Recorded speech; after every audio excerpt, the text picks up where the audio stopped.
yang paling recent aja, ada anak terlantar yang ditemukan di depan Mall Jakarta Selatan yang dibawa ke rumah sakit. Kalau dilihat sedih banget. Anak yang ditelantarkan dan tidak tahu jati diri, nggak tahu bapaknya di mana, nggak tahu mamanya di mana, karena kan melarat udah dan nggak bisa ngomong karena luka bakar semua. Terus kemarin ke NTT, orang tuanya yang bapaknya kandungnya memperkosa anaknya sendiri, terus anaknya hamil, terus di rumah aman itu anaknya sama korbannya sama anaknya, karena menunggu sampai lahir kan. Baru umur berapa? 14 tahun. Kemarin Kupang beda lagi. Kupang itu kan ada yang namanya kawin tangkap. Nah itu masih ada. Makanya kemarin diviralin lah anak 14 tahun menikah dengan 18 tahun. 14 dengan 16 kalau nggak salah. Yang itu dikawin tangkap, orang tuanya memang sadar. Tapi balik lagi, itu juga karena sosial. Sudah masuknya urgent gitu ya Bu ya? Urgent, darurat.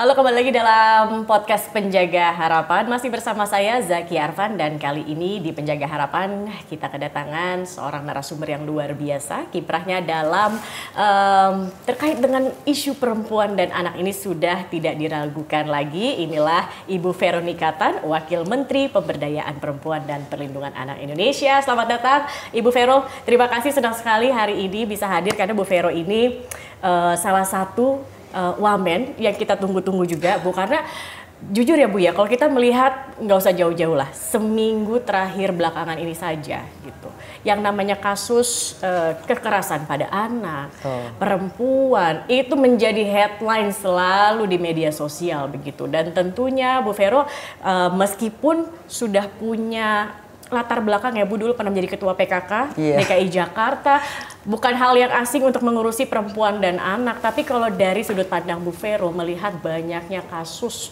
terhadap perempuan dan anak, bagaimana Ibu melihatnya? Apakah ini juga salah satu concern yang akhirnya Ibu maulah masuk ke politik kalau ditawarkannya untuk hal seperti ini gitu? Iya, thank you Mbak Zakia. Salam kenal juga. Salam kenal. Dan senang bisa ada di sini karena bagaimana juga saya mewakili perempuan dan anak ya. Di belakang, apalagi ketika masuk pertama menjabat, ya memang diminta sama Pak Presiden mau membantu nggak di perlindungan anak dan juga pemberdayaan perempuan. Saya bilang siap Pak, karena memang mungkin itu udah destiny ya. Urusan saya 20 tahun ini urusan perempuan, anak gitu, karena waktu dulu di daerah di Jakarta DKI juga kan sebagai istri pejabat itu kan istri kepala daerah itu ex officio sebagai pemberdayaan keluarga, kesejahteraan keluarga itu PKK itu udah ex officio dari istri presiden sampai ke bawah kan. Dan hari ini ada di Kementerian Pemberdayaan Perempuan dan Perlindungan Anak, saya mikirnya ya harusnya kerjanya memberdayakan perempuan kan, walaupun perempuan itu udah berdaya sendiri sebenarnya, asal dikasih fasilitas. Tapi ternyata yang ada kasus semua, yang seperti Mbak Zaskia bilang ya memang kasusnya itu gunung es mereka bilang ya, karena susah kalau anak tereksploitasi dengan kasus seksual atau tereksploitasi perempuan yang kena kekerasan seksual, itu kan hal yang sangat tabu, apalagi di daerah-daerah. Biasanya mereka tuh akan restorasi justice atau udahlah didamaikan aja, dan ada yang bahkan tidak berani mengutarakan, malu kan sebenarnya kan, apalagi anak kasus dan kekerasan ya notabene ya kekerasan seksual yang malu banget diutarakan. Jadi ini yang menjadi kendala, seolah-olah sepertinya tuh enggak kelihatan gitu loh, tapi padahal ini udah darurat sebenarnya kalau dibilang, karena kan perempuan-perempuan yang terkena kasus atau anak yang akhirnya terdampak kepada anak itu ya dikarenakan ya dibilang seperti fenomena gunung es. Kelihatannya dikit gitu loh, padahal dalamnya tuh kawah gitu. Apalagi kalau sekarang internet, kita lihat internet yang eksploitasi anak melalui daring-daring itu, kita itu udah peringkat ketiga. Ya jadi kita 1,4 tahun ini juta yang kena tereksploitasi.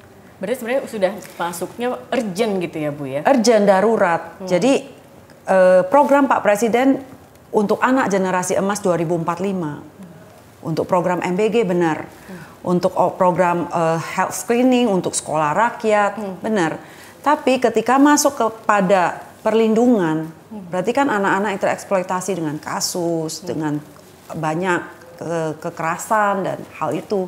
Nah inilah yang bagaimana kita membuat sebuah sistem yang integrasi, melihat bahwa bagian dalam pemberian, bagaimana dijemput bola ke PPPA, bagaimana dalam keluarga ini, family planning, pencegahan, supaya tidak terjadi, inilah yang harus menjadi program dari kita. Tapi sebelum kita bisa masuk ke pencegahan ini, memang yang datang itu masalah semua, kasus. Jadi nggak keburu. Nggak keburu Satu napas. belum selesai, ini ada lagi. Betul, ada tiap lagi. hari selalu berdoa jangan sampai muncul lagi. Tapi bersyukur sekarang lebih berani speak up. Yeah. Jadi dibilang senang ya nggak senang, tapi dibilang ada kemajuan ya minimal sekarang kita bisa mengencourage perempuan, kita berani mengencourage dan anak-anak atau perempuan kita tuh berani speak up gitu loh. Minimal dengan adanya daring di media diviralkan itu, betul. ya minimal dilihat gitu loh bahwa inilah ancaman kita, inilah permasalahan kita. Kalau kita bisa proses di pencegahan atau apapun, tapi minimal ketika korban-korban kena kasus, apa yang harus kita lakukan? Emergency call gitu, darurat yang harus, dan negara harus hadir buat itu. Betul. Makanya Kemen PPA itu mencoba membuat beberapa proyek lah ya, maksudnya yang bukan membuat yang baru, sebenarnya udah ada bagaimana kita memperkuat sistem integrasi, kolaborasi, karena kan memang kata kunci dari Pak Presiden kan kolaborasi ya.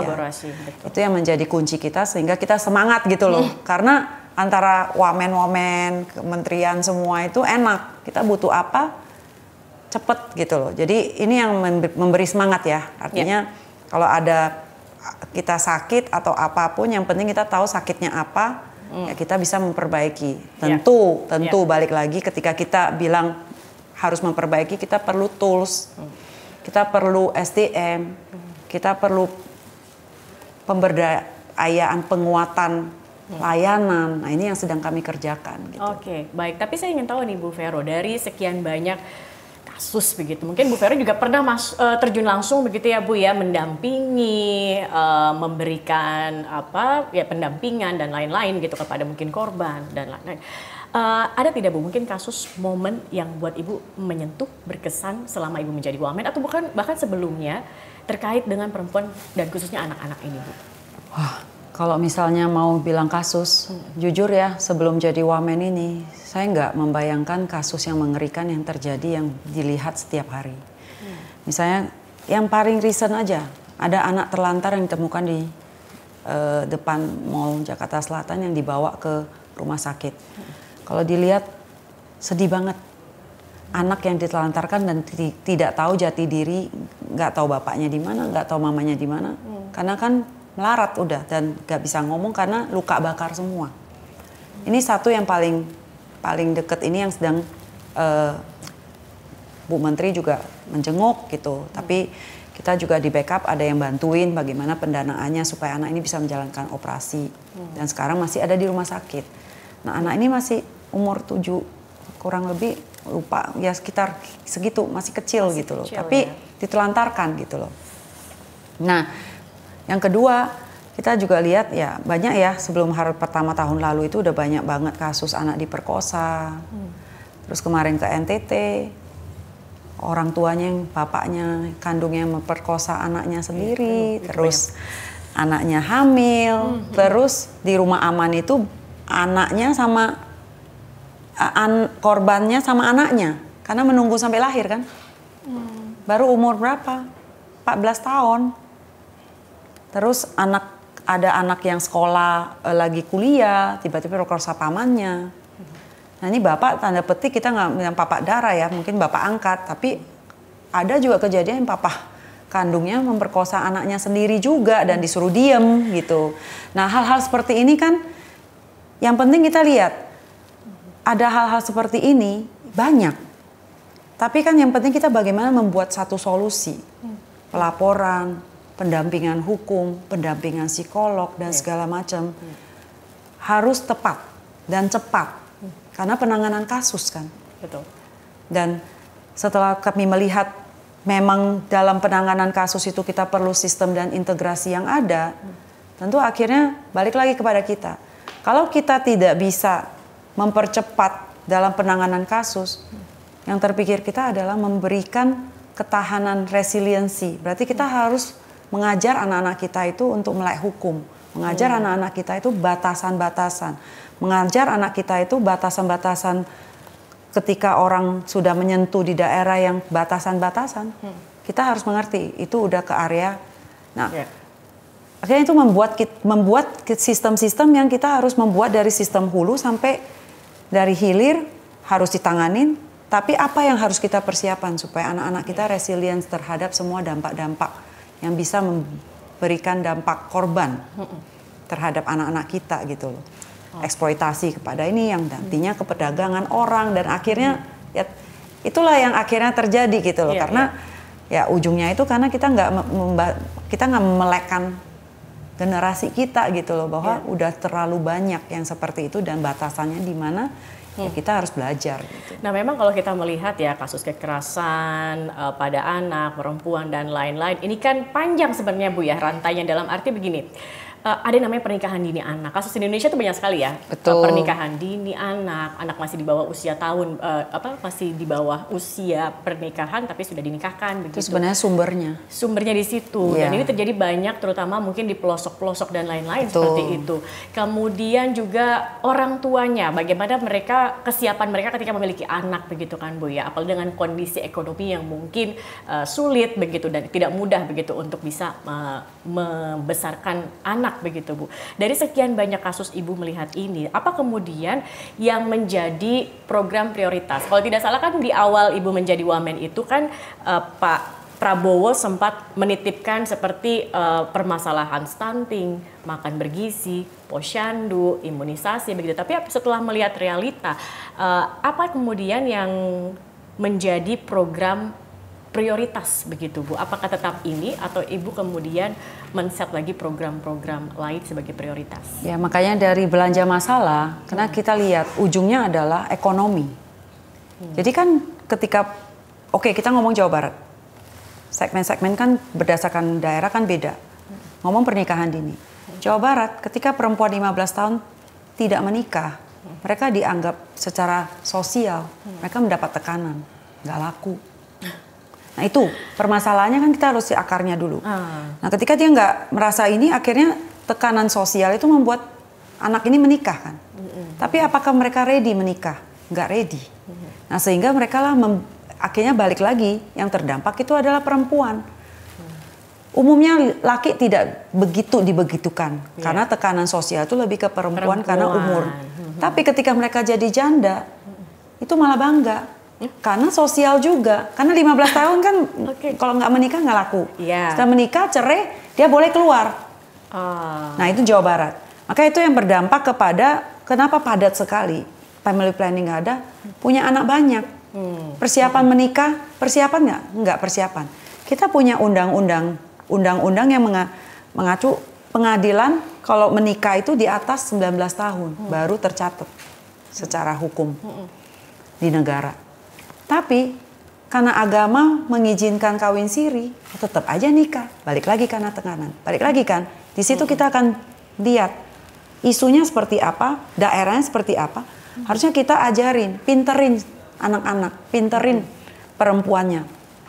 Jangan gampang kena tekanan isu. Nah, itu yang penting pinter. Caranya, Bu? Kan nah ini program yang sedang kita lakukan di Ruang Bersama Indonesia sebenarnya. Pinginnya Ruang Bersama Indonesia adalah ruang kolaborasi semua antar stakeholder semua itu mengengage kebutuhan yang ada, memintarkan.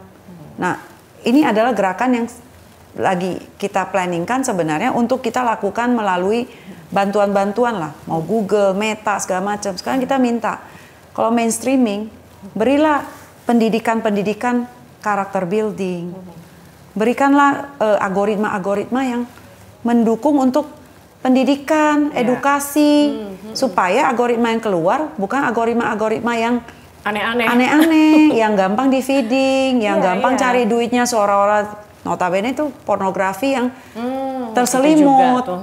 Karena kan ujungnya duit, kan saya bilang. Ketika nggak ada duit, apapun usahakan dilakukan. Dan ketika nggak ada duit, orang tuanya juga udah nggak bisa piara anaknya lagi. Anaknya ditelantarkan, anaknya juga bebas berkeliaran dengan HP. Nah itu kan program Pak Presiden dari itu PP Tunas yang dari Komdigi itu kan sebenarnya titik awal bagaimana kita membuat keterbatasan di dalam penggunaan daring, bukan berarti tidak boleh make, tapi ketika ada akses-akses yang bisa dibatasin supaya anak-anak tidak teralgoritma dengan apapun akses yang ada bisa dimasukin. Itu kan pembatasan-pembatasan yang kita bisa lakukan. Nah sekarang kita lihat NTT, beda lagi kasusnya. Kemarin Kupang beda lagi.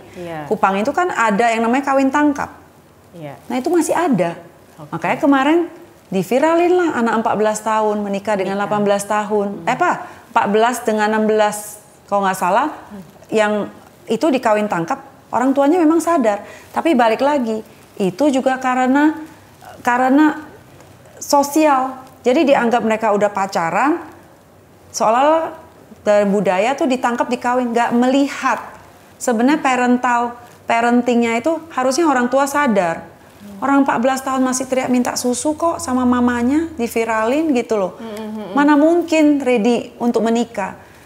Konsep menikah itu kan bukan hanya jatuh cinta, tapi budaya itu mendorong. Dan ketika PPPA mengintervensi dari anak yang ini kan dianggap anak pernikahan dini itu dianggap itu kan harus di parental lagi. Jadi dia harus melewati masa-masa. Kalau dari PPA itu kita akan mengadakan edukasi, pendampingan untuk supaya mereka tuh lebih sampai mereka ready untuk menikah gitu loh. Karena udah terjadi kan.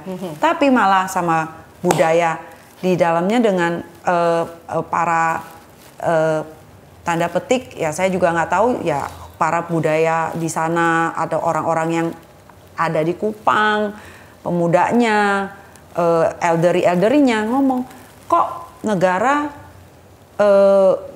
mengintervensi sih? Toh mereka bahagia. Nah di situ kita lihat adanya mislink. Sekarang kita negara hadir, mau mengedukasi. Negara kalau di atas negara, undang-undang negara, hukum negara itu di atas budaya, hukum adat. Tapi ketika kita masuk ke dalam daerah, mereka tidak akan mengerti bahwa hukum negara itu di atas hukum adat. Tapi karena daerah itu adalah di atas adat, hukum adat, porsi mereka akan lebih tinggi kan berasanya. Akhirnya itu yang susah bagaimana mengedukasi. Kita juga tidak menjadikan hukum adat istiadat itu dibentrokan dengan negara. Tapi negara harus hadir karena persamaan bahwa semua anak, semua perempuan, semua anak laki-laki itu adalah bersama haknya dan negara harus hadir. Nah, hal-hal seperti ini yang bagaimana kita tuh mencari cara supaya jangan terjadi bentrok, tapi membuat edukasi-edukasi yang memelekkan anak-anak, memintarkan orang tua.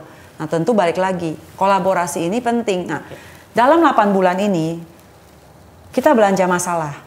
Dan kita lihat sistem birokrasi itu tidak seperti, kita masuk juga bukan kita lulusan ASN, kita juga perlu loading, tapi yang paling penting adalah kita tahu permasalahan yang terjadi sekarang. Dan kita tahu harus ada solusi A, solusi B, solusi C. Nah ini platform-platform lah yang sedang kita bentuk, call center yang sedang kita usahakan, udah ada memang dari Sapa 129, tapi bagaimana penguatan layanan yang terintegrasi. Karena semua platform ada. UPTD, unit pelaksana daerah, di setiap daerah dibentuklah UPTD yang bisa melayani 11 layanan. Pendampingan, kesehatan ketika korban, pendampingan psikologis, hukum, itu semua ada di dalam layanan di dalam UPTD. Tapi SDM-nya ada nggak? Penguatannya ada nggak? Nah itu kan harus balik lagi, harus kerjasama sama polisi, harus kerjasama sama rumah sakit ketika korban kekerasan harus divisum.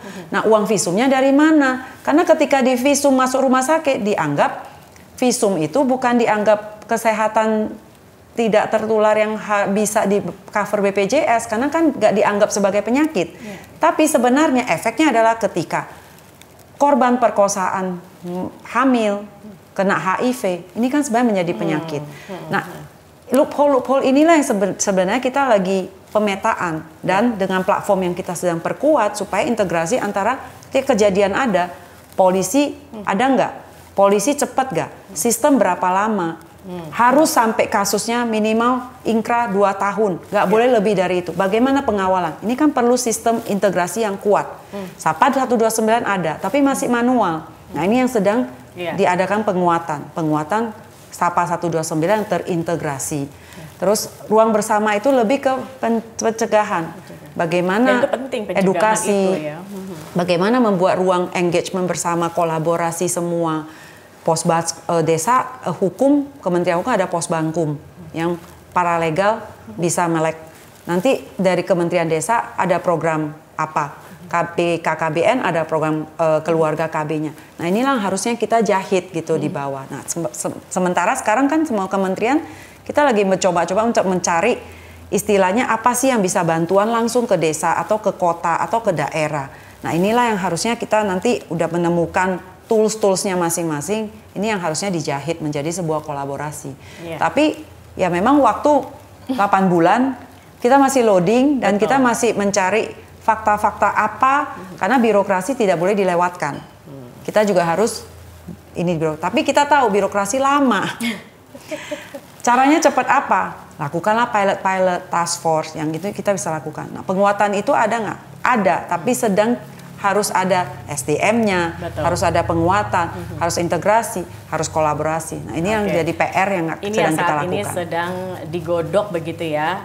Mudah-mudahan dalam waktu dekat bisa segera terlaksana, tereksekusi dengan baik. Karena kalau cuma laporan dari dulu sudah banyak kan Bu gitu ya. Silakan lapor, ini center call centernya bla bla bla. Tapi kan yang diharapkan bagaimana kemudian laporan itu bisa ada penyelesaiannya, ada solusinya begitu. Nah tadi kalau Bu Vero menyinggung tentang memberikan edukasi atau memberikan sosialisasi, tapi kemudian ada bentrokan antara hukum adat tadi misalnya salah satunya. Ada tidak sih Bu sebenarnya kolaborasi tanda kutip begitu ya? Mungkin yang harus diedukasi pertama juga adalah bagaimana tokoh-tokoh berpengaruh, tokoh-tokoh adat di wilayah-wilayah tertentu begitu, sehingga mereka sendiri juga memiliki pemahaman dan bisa bekerja sama untuk menyelesaikan permasalahan-permasalahan ini. Sudah dilakukan juga belum Bu Vero? Kalau saya bilang kadang-kadang gini, orang tua kita aja. Jadi saya selalu melihat dari sepatu masing-masing. Kalau kita mau membuat orang tua kita aja dengan samalah, saya ngomong umpama. Kayak anak saya kasih contoh. Ketika kita kan selalu belajar, kalau malam, kalau kita nulis atau apa belajar harus lampunya terang gitu. Itu kan kayak udah dari dulu kita diajarin orang tua harus lampu terang. Jadi suatu saat anak saya waktu masih remaja, saya ngomong, Daud, kok gelap banget? Kita kan, maksudnya kan nanti matanya rusak. Maksudnya kita kan otomatis kan. Ini kan karena kita bawaan diajarin seperti itu dari dulu ya udah kita ini stigma kita kan udah ke situ. Terus anak kita ngomong gini, you check Google mah, nggak harus lampunya nggak harus terang-terang kok, mata nggak ada masalah dengan ini, yang penting, maksudnya ya dia ada argumentasinya. Nah apalagi kita sekarang kan anak-anak kita kan banyak argumen. Itu yang saya bilang. Kita mau mencoba merubah budaya atau apa, itu tidak akan segampang. Karena mereka itu udah dari turun-temurun dan udah ada kebiasaannya yang nggak bisa. Maka ini contoh yang saya lihat juga. Bali aja yang udah begitu upgrade, yang sampai udah internasional datang. Dan terbuka. Dan begitu. Terbuka banget.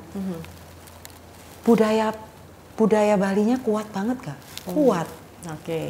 Jadi kita tidak akan bisa membentrokan budaya-budaya yang ada, apalagi udah sekelas Bali ya.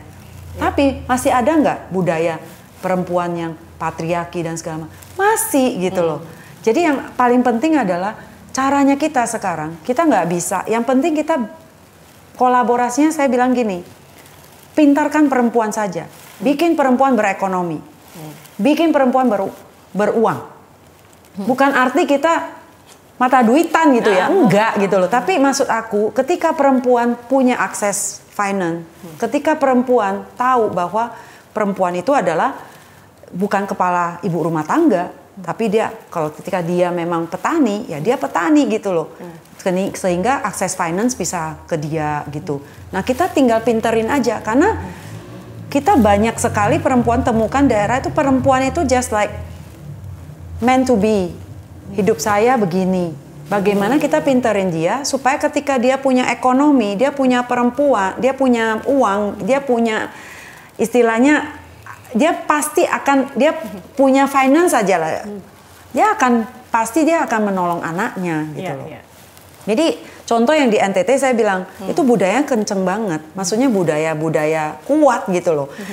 Mau gimana pun ya budaya patriarki memang udah di sana gitu loh. Perempuan penenun. Ketika saya ngomong ke nenek, anak kelas 5 SD itu pinter nenun. Karena budaya udah diturunkan kepada anak perempuan. Karena merasa ya memang itu nasibnya. Ya. Stigma perempuan tuh gitu. Nanti ujung-ujungnya hanya betul. Di dapur saja atau begitu. Ke dapur saja lah, gak usah sekolah tinggi. Which is sebenarnya nggak salah juga, tapi pilihan menurut saya. Tapi ketika anak dia tumbuh, anak laki dan anak perempuan, harusnya kita memberikan akses yang sama.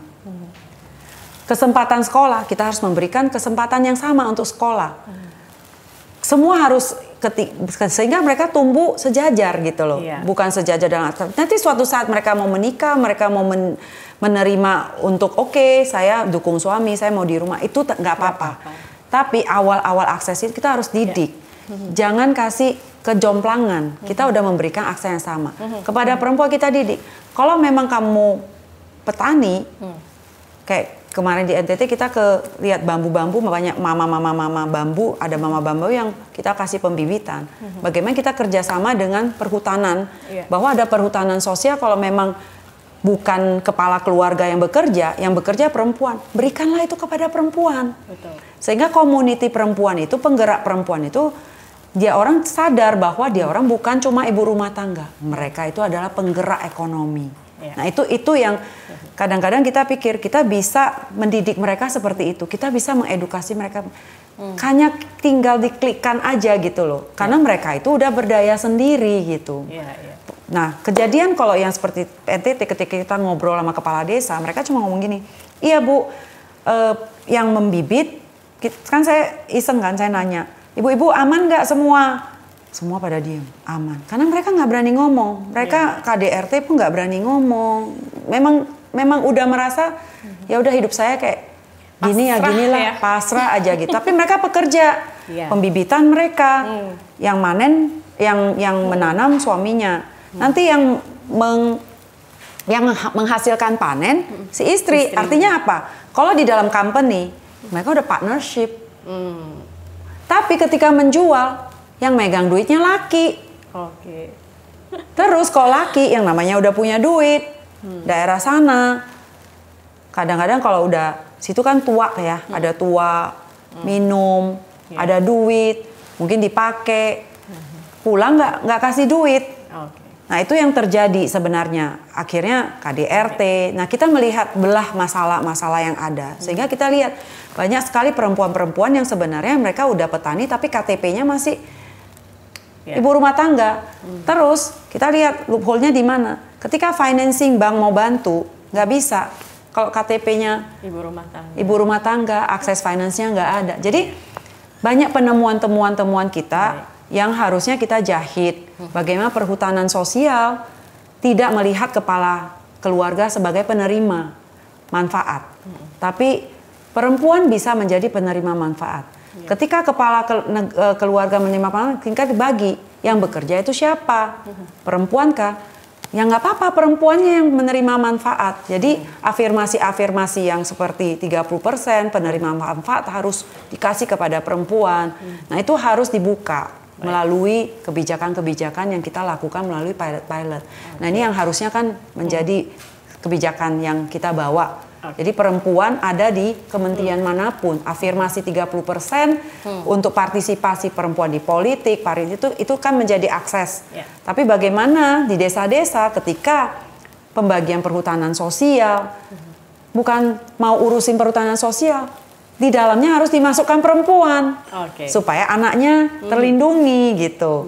Tapi kalau memang bapaknya baik, yang bapaknya menerima dan itu nggak apa-apa. Tapi kita harus memastikan kalau itu memang perempuan yang bekerja, perempuanlah yang harus dapat. Jadi manfaatnya. Nah, jadi itulah yang sebenarnya bagaimana Kemen PPA ini bekerja untuk ke semua kementerian dan lembaga itu untuk memastikan jangan lupa ya perempuan diikutkan. Betul. Ke desa musrembang jangan lupa ya ke perempuan itu harus ikut di dalam partisipasi pemberi suara karena perubahan iklim semua yang tahu perempuan.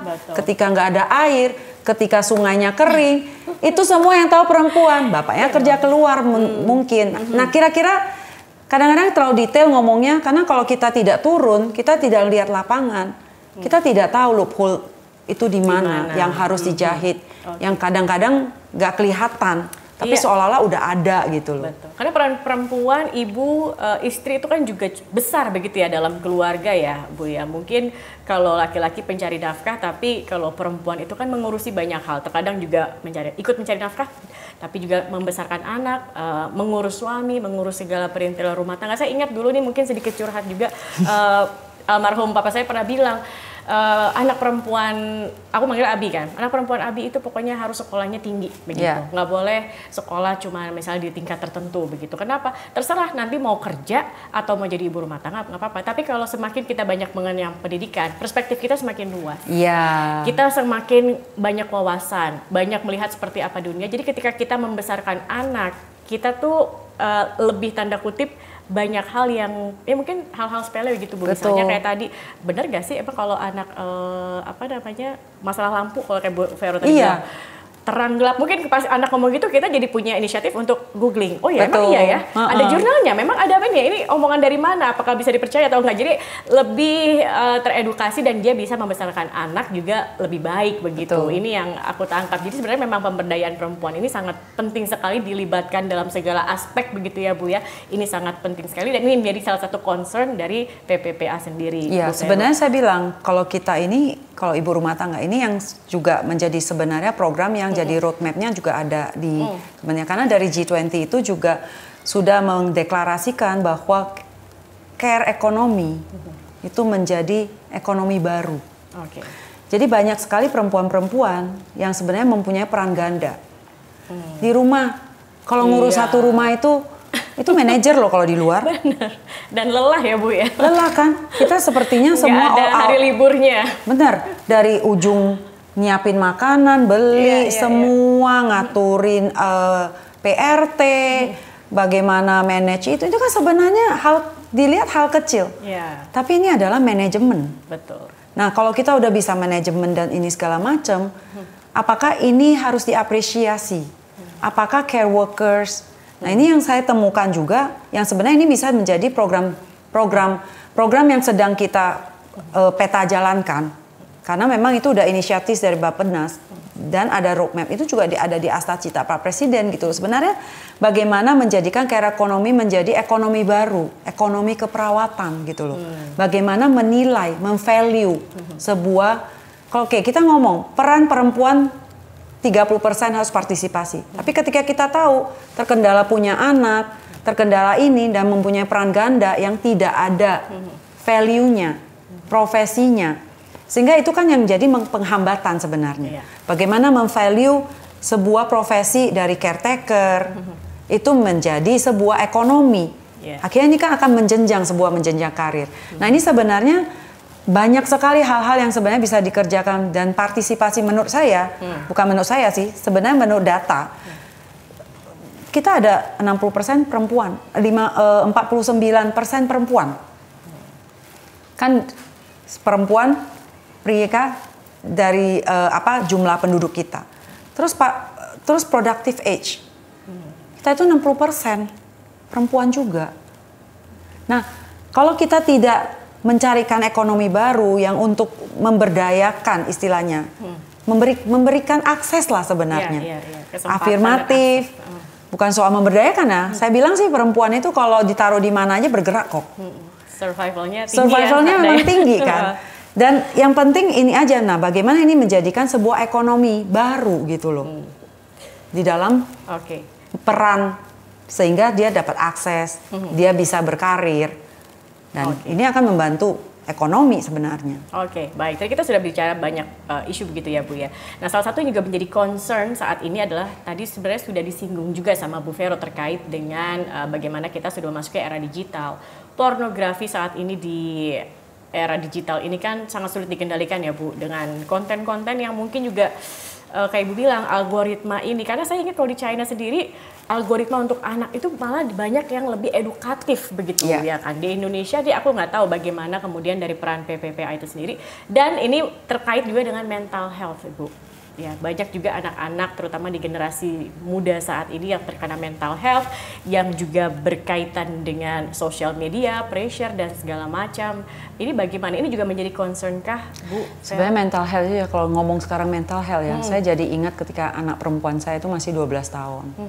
Waktu itu dia itu masih ngomong, "Mah, aku lagi bantuin orang-orang, teman-teman itu yang lagi booming kayak model kalau udah mental health gitu, pada kayak nyakitin diri sendiri gitu." Itu juga saya sadar nggak sadar itu udah 10 tahun yang lalu. Dan apa akar, setelah masuk ke Kemen PPA saya menyadari akar permasalahan kita ya benar, feeding anak-anak kita itu, apalagi setelah pandemik itu semua online, gaming, feeding algoritmanya mereka, di grooming dan segala macam. Bullying pun ada begitu kan di. Karena ya itu kebebasan, begitu bebasnya mereka bisa reach out semua media sosial, sehingga itu yang menjadikan apa yang dilihat itu kan apa yang ditanamkan. Nah makanya waktu ketika kita kan sebenarnya banyak kerjasama. Kemen PPA ini budgetnya nggak besar, tapi memang kita karena menjadi isu yang penting global kan, Sedau, Beijing Platform, maksudnya UN Women, dan maksudnya banyak sekali hal yang mentitik beratkan kepada persoalan perempuan gitu loh. Dan terutama kayak UNICEF sama Save the Children itu kan mentitik beratkan kepada anak. Sehingga kita banyak di audiensi dengan mereka gitu, dan mereka memberikan bantuan-bantuan yang maksud apa dong yang kita bisa bantu. Makanya saya selalu ngomong gini sama media-media sosial, saya bilang ayo dong kita, karena kita nggak keburu. Kalau mengandalkan kita sendiri untuk ini, kita juga udah lelah sama kasus gitu loh. Yang ada apa, tolong dong bikin kayak iklan di TV. Iklan itu dibikin sampai sedemikian bagusnya hanya untuk menjual produk. Kita membayar mahal untuk membuat sebuah display supaya orang bisa tertarik. Boleh dong 10%, 5% aja. Bikinlah yang terbaik tentang edukasi. Saya ingat dulu kalau masih kecil itu zamannya Pak Harto kan memang ada keluarga berencana tuh. Jadi program keluarga berencana itu nempel banget. Sampai nempel. Iya betul. Saya ingat itu kita gitu loh. Anak-anaknya masih zaman anak-anak. Tapi kan nempel. Lagunya juga nempel. Cukup 2 anak. Pokoknya apalah itu saya juga nggak ingat. Tapi kita lengket gitu loh. Sebenarnya cara kita gampang.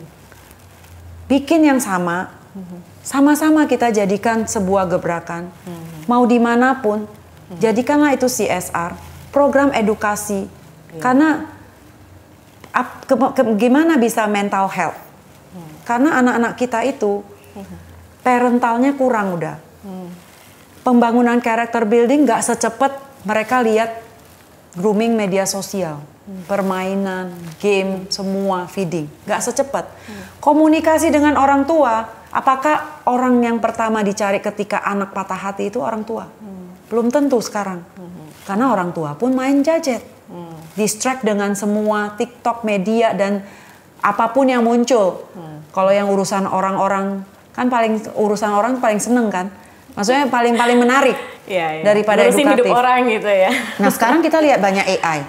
Bagaimana menggunakan AI itu menjadi sebuah tools yang sebenarnya algoritmanya itu mendidik. Karena sekarang saya juga lihat banyak algoritma dari tools-toolsnya AI itu yang membuat pendidikan itu juga sudah ada kelihatan. Tinggal algoritmanya gimana banyak. Tinggal bagaimana media-media menggunakan memanfaatkan tool yang sama, teknologi yang sama, membuat sebuah edukasi, parenting, melek hukum kah atau menghati-hatikan anak-anak kita dari grooming. Tapi kan bisa dibentuk sebenarnya. Ini tinggal kreatif, tinggal mau atau enggak.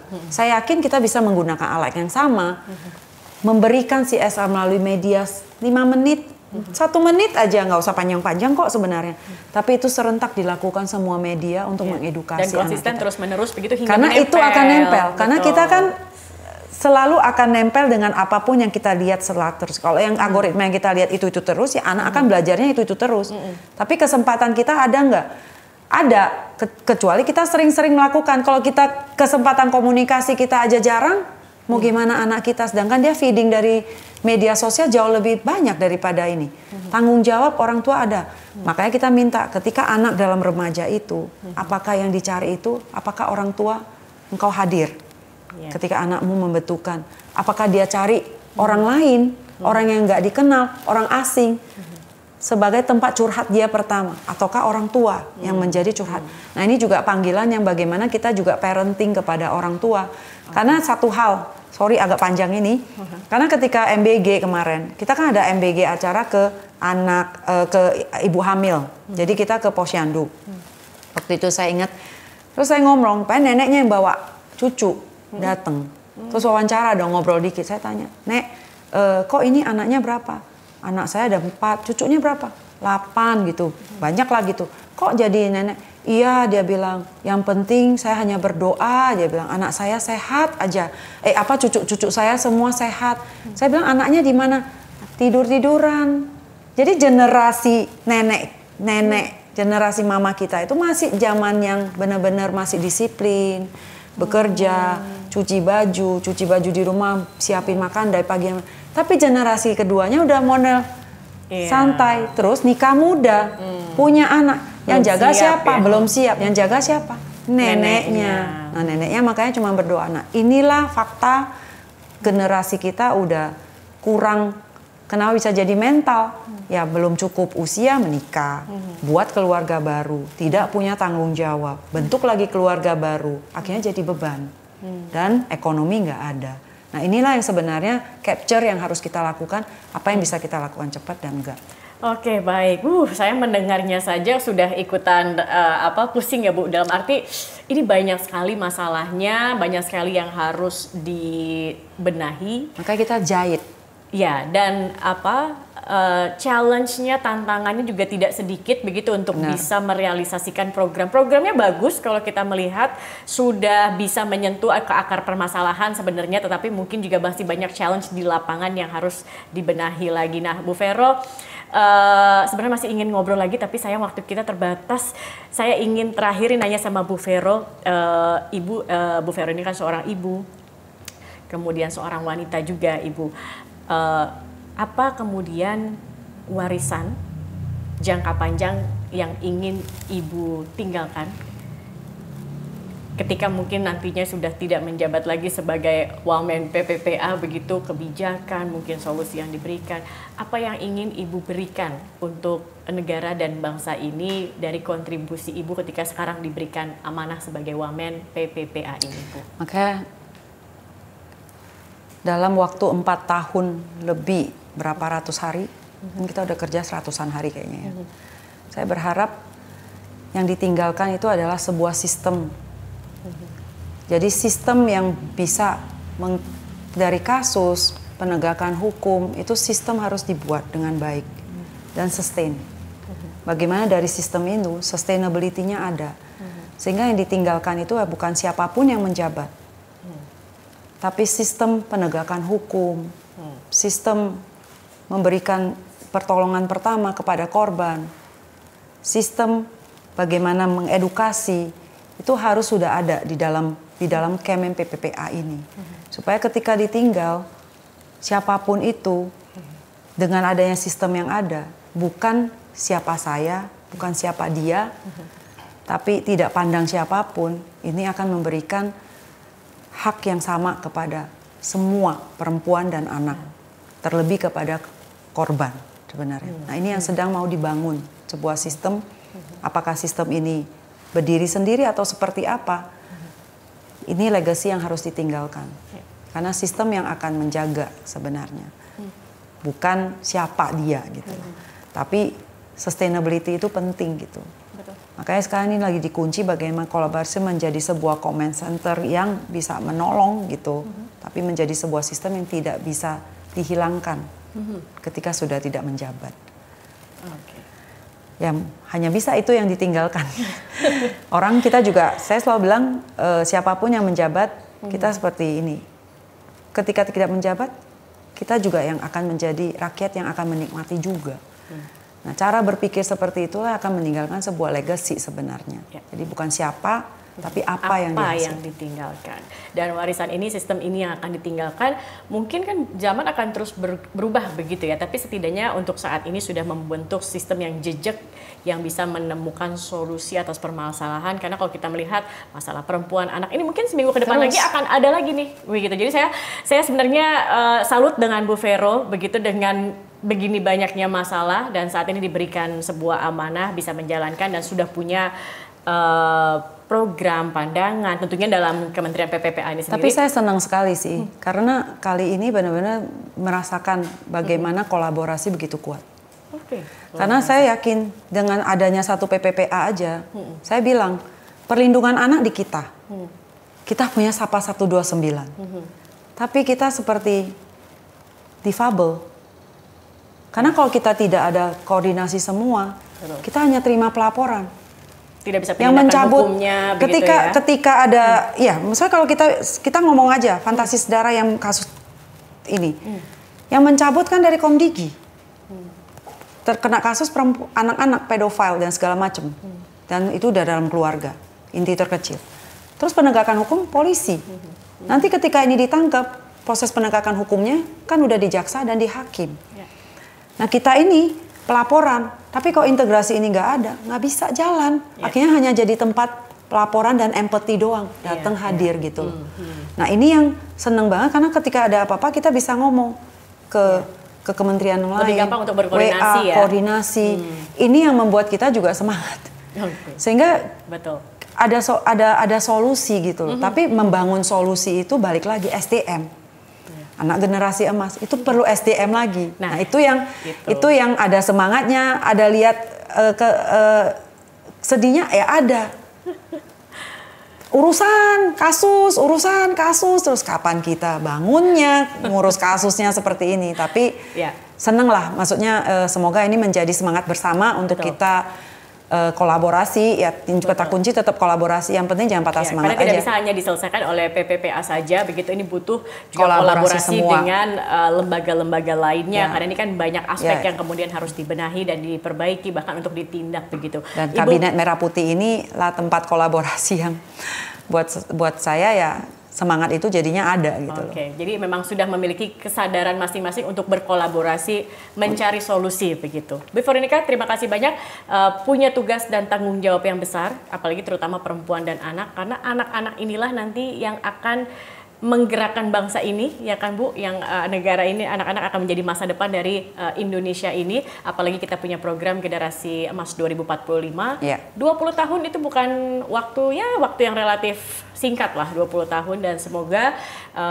program yang Ibu saat ini sedang buat dan jalankan juga bisa membentuk generasi muda, generasi anak-anak ini lebih baik lagi untuk Indonesia yang lebih maju lagi. Terima kasih banyak Ibu Veronica Tan atas kehadiran di Penjaga Harapan. Dan itulah wawancara saya bersama dengan Ibu Veronica Tan. Kita jumpa lagi di episode selanjutnya. Terima kasih sudah menyaksikan. Sampai jumpa. Terima kasih banyak. Boleh minum dong sekarang? Dari tadi boleh kok Bu.